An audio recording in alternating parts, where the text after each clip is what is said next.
आणि अनिती वाढल्यामुळे पुष्कळांची प्रीती थंडावी, परंतु जो शेवटपर्यंत टिकून राहील तोच तरी.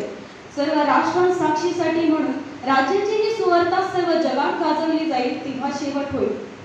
दानियल संदेशाच्या द्वारे सांगितलेला ओसाडीचा अमंगळ पदार्थ पवित्र स्थानात उभा असलेला तुम्ही पाहाल तेव्हा जे यहुद्यात असतील त्यांनी डोंगरात पळून जावे, जो धाब्यावर असेल त्याने आपल्या घरातून काही बाहेर काढण्याकरिता खाली उतरू नये, आणि जो शेतात असेल त्याने आपले वस्त्र घेण्याकरिता माघारी येऊ नये. त्या दिवसात ज्या गरोदर व ज्या अंगावर पाजणाऱ्या स्त्रिया त्यांची केवढी दुर्दशा होणार.